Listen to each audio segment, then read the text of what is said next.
Well, now, do you fear investing your money? I mean, before you put your money somewhere in terms of investment, you feel like, oh my goodness, I don't want to lose this money. I don't know what exactly I can be able to do. I've never invested before. And by the way, Joseph, are you sure this investment, my money won't get lost? And by the way, you know what has taken me a lot of time to actually accumulate this money? And I don't want to lose this money. I want to be sure of what I'm getting myself into, to a point whereby you even become a paranoia and actually you don't even take any step when it comes to investment. Yeah, you're like, I don't know exactly what I should do and all those kind of things. Now, if you're that kind of an individual, now this is the video for you. At the end of this video, I'm going to live in a situation whereby you'll be like, wow, I didn't know exactly that existed. By the way, guess what? It's all about how can you conquer the fear of investing and take the bold step, invest the cash. But because you know at the end of the day, you know very well at the end of the day, you have to do something as far as the investment is concerned for you to actually grow and make wealth out of what you have. You know very well savings will never make anybody rich in this life. So you have to do something for you to be able to grow yourself to the next level. Now, this is the video that we're going to talk about, guys. Okay. And by the way, if you're a new subscriber, my name is Joseph. Talk about investment, money, and anything related to that. Make sure that you hit the subscription button and like the button. And if you're a new subscriber, or rather if you're returning subscriber, thank you very much for this occasion. Perhaps you're seeing me on glasses. Anyway, lights is doing me them justice, but we are here to do the thing. Okay, let's get into the business now. Here we are. Okay, we're talking about how do you conquer the fear of investment, the fear of investment. You know very well you'd like to invest, but you always take time, you procrastinate. Let me tell you one thing. I know one thing, you grew up with this this what we call the saving culture. I know you were told the moment you get money, make sure that you save and save and save and save. They never told us, hey, after saving, now you take the next step of investment. Because you growing wealth is not, this is like the first stage. You see, by the way, I always tell people, there's no way you can actually grow wealth without you saving. Saving is the first step that you have to achieve for you to invest, because you cannot invest that what you don't have. And for you to actually invest something, you must have saved first. It's like asking me, Joseph, how can I get a kid without becoming pregnant? Okay, how can I get my kid without becoming pregnant? You see, you cannot bypass that step, okay? So you must save first. After saving, then you go to the next step, which means now you have to invest the money. Now, how do you conquer that fear? Number one, you conquer that fear by doing what? By relating with people who are doing the thing that you fear about. Number one is people you relate to, relating people who are doing that what you fear. For example, let's say, for example, if today you meet somebody who is paranoid about investment, they tell you, I've ever got into investment and I'm telling you, I can never advise you to go into that specific thing because it is actually dangerous, you know, because I lost my money, I'll never get back into the investment. I'd rather stay in my job and save the rest of my life, and I'm going to eat that what I'm going to do out there. And by the way, these are the guys who tell you, if brother do what, go get that money and put it in maybe say insurances, funds, I don't know, life insurance and all those kind of things, okay? Now, the point is this: if you relate with individuals who has that kind of a perspective about life, you're also going to develop that fear about investment. But if you were to relate with guys who are actually doing it, you relate to people who are there, like they tell you, yeah, I cannot promise you that it will be an easy ride. It's a tough one. But I'm telling you, the moment that thing actually sort of, fall into line and actually accepts you, it is the best moment that you can ever do. Go ahead and do it. I'm into money market fund. I'm into business, by the way. Go ahead and start something. How much do you have? Have you identified an opportunity in your area? Go ahead and do this. These are the factors that you have to consider before investing your money. By the way, I'm willing to handhold you. I'm willing to take you through the steps. I'm willing to show you where I get my things. I'm willing to do this, all those kind of things. So the moment you relate with people who are already doing the thing, because let me tell you one thing, most of the people's dreams are not achieved because of the people whom they relate to. You go to your uncle, you want to do a good agriculture back at home, and your uncle is telling you this soil from that locality, it cannot produce this thing. Your dad tried, your uncle tried, it can never work, and all those kind of things. We've lived here for the last 70 years. You get what I'm saying? See, when you rely on those traditional things without verification, all right? Now, the thing is this: you have to relate with people who are willing to go ahead and be able to do what? To invest. Number two, another way that you can be able to use to actually conquer the fear of investment is actually have the zeal. You see, for example, the only way you can fear, I always tell people, if the fear of losing money, it's way bigger than the urge of making it, do not have the business of getting yourself into the business. I repeat, if the fear of losing money is way bigger compared to the urge of making it, then you do not possess the qualities of somebody to get into the business. How can you actually be able to conquer that fear of losing money? It's when you develop, it's when you up the urge of making the money, it's when you have the motivation, the right motivation, and when you're relating with people, that is exactly how you can go about it. Now, the thing is this. Now, the second point is that when you have the zeal of making money, or the urge, okay, we can call it urge of making money. The urge of making money is way bigger compared to the fear of losing it. Because I told you one thing, the fear of investing our cash, be it either in businesses or into investments, at the end of the day, it has to engage a certain fraction of risks. That's for sure, because you do not know. By the way, let me give you a very simple deal here. For example, let's give you two options here. There is an option A of not trying, okay? All right. So if you don't try, you only have one outcome. Nothing will happen. All right. Nothing will happen. Nothing will happen. Okay. That is one option. Option two is trying something. If you try something. If you try something, guess what happens? Now you have two outcomes. You have outcome A, nothing can happen. It is true. Meaning like it can fail or something of sort. And B, you have another option. It can actually work. All right. You see now, when you try something, you have two options.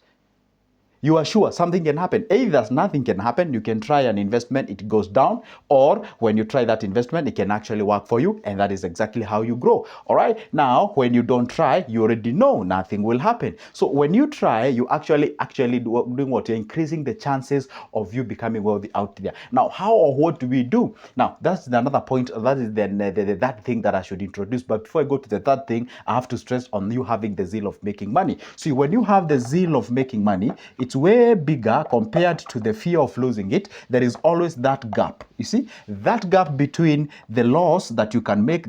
Let's say this is the potential loss. This is the potential loss, and this is the potential profit. And you realize maybe you can get it at a ratio of 2:1. All right. At every one loss, you're having two wins, and the wins that you're having, it's way bigger compared to about what you've lost. And that is how you keep yourself afloat into the business, into the investment, and that's how you make money. I know for those who do Forex, they can understand the ratio of 2:1, 1:1 or whatever. You get what I'm saying, okay? The thing is this. Those people who are into investment, those who are into businesses, they make losses. Nobody tells you that they all the time they make profit. No, they make losses. But the issue is this. It's like, I had somebody saying, like, being in business and being successful is like, I don't know, it's having like sort of multiple losses and occasional wins or something of sort, multiple losses and occasional wins, whereby the wins actually all the way covers all the losses that you did manage out there. Guess what? I'll go ahead and find out that very good saying. It's a saying that I did love it very much. Now, the point is this. What you do in life is that before you even invest, now this is my third point, for you to conquer that fear, do what we call the budgeting. Do what we call the budgeting. The budgeting in the sense that, hey, guess what? Part ways with what you are in good terms to lose. Okay, fine. I know you don't want to lose, that's for sure. Maybe you might say, hey, Joseph, are you contradicting yourself? No, I'm not contradicting myself. Wherever you want to get yourself into an investment, whenever you want to get yourself into a business, whenever you get yourself into whereby your money is put at risk, you have to first of all do the budget. And the budgeting here is actually you ask yourself now, how much can I actually be able to part ways in good terms? And I am okay, good to live, because in this life, everything is risky. Everything and anything, it's risky. Now, you see, okay, fine. Let's say maybe you have like 300K in your savings. You have like 300K in your savings. You already know if I just keep this 300K in my savings, I'm not gonna do anything. I ain't gonna grow rich. There's no way this money can make me money just resting in a bank idle or something of sort. Therefore, I have to make sure that at least I put some of this money, a fraction of this money, into a risk, into an investment. And on this case regard, what happens is this. Now you say, okay, fine. I may not afford to lose all the 300,000. I may not afford to actually put the entire 300,000 into an investment or into a business, but I can actually take a half of this amount of money, say 150K. Now, this 150K, or maybe not even 300, maybe 150K. Maybe I'm able to go ahead and part with the 100K. Now, you take the 100K out of the 300. Now, you left with 200. Keep 200 somewhere. This is 150K. You say, guess what? I'm going to try something. I'm going to try a business with this amount of money. You get into the field and you do the risky investment. In that case regard, your money has been subjected to two options.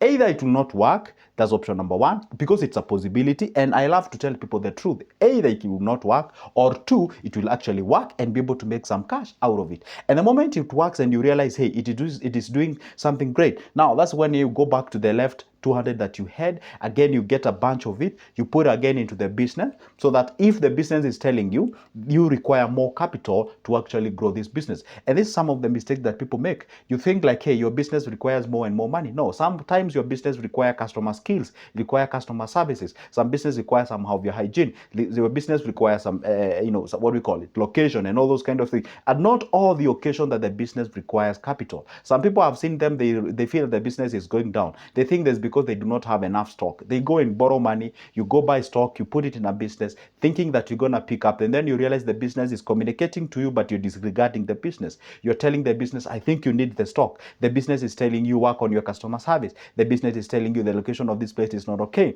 The product that you're selling is not resonating with these people. Your pricing is not right, and all those kind of things. I think you're getting more goods going bad, and you get a thing. So it is good when you communicate with the business, so that at least you can understand where it is, what it is, and what does it need for you to be able to make what we call a decisive, a candid decision. Now, the point is this. Now, if you fear again to invest your money, one thing that you're supposed to understand, at all the occasion, if you fear to invest your money, it's always good, although this one is a bit tricky, but it's still an option. It's an option that works for most of the people. The other option is when you partner with an individual, who is opposite of you.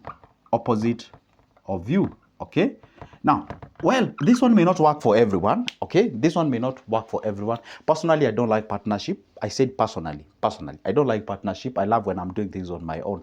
I'm a loner guy and all those kind of things. Now, see, if you realize you have a weakness on something, let's say you're this kind of an individual, say you're not good in numbers, and then maybe you fear once you get into the business, you don't know how you're going to be doing your calculations and such, or maybe you're like, hey, guess what? I really fear losing this amount of money. Get somebody who is quote unquote crazy, someone who's out there, someone who knows the importance of taking risk and all those kind of things. Partner with that individual. Then once you partner with that individual, therefore you can get in the business. Why? Because that gap that you have, the fear, that gap of fear, that gap of not understanding, that gap of procrastination, that gap of not having that enough zeal and all those kind of things, so that can be filled with another individual. And that individual who is, have you ever met some people who just take risks? Sometimes they even don't take a calculated risk. They just take risks, just anyhow. They also need an individual who is calculative, because in any given thing, as far as the investment or businesses are concerned, you need to be calculative. And therefore, when these two souls partner,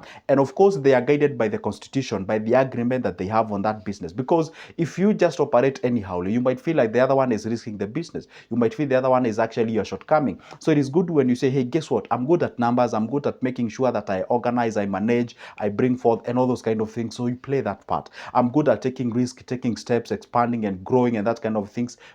Play your part. So whenever you have a defined roles and responsibilities in that given enterprise, then you can be able to do something at the end of the day. So the thing is this: if you can conquer fear, see, fear is a thing that has actually brought a lot of people down. A lot of people have never even achieved their dreams because of the term fear. Fear of either winning a lot. There are people who will tell you, hey, Joseph, I don't want to start a business. What if it grows and becomes a bigger thing? Hey, I don't want to become a brand somewhere. What if I become too big that I may not be able to meet the people's demand?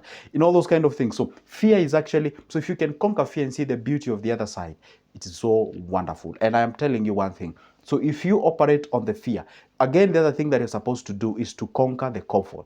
Get off the comfort, because comfort, again, it kind of nurtures a certain, you see, fear is mostly when because they say change is a challenge.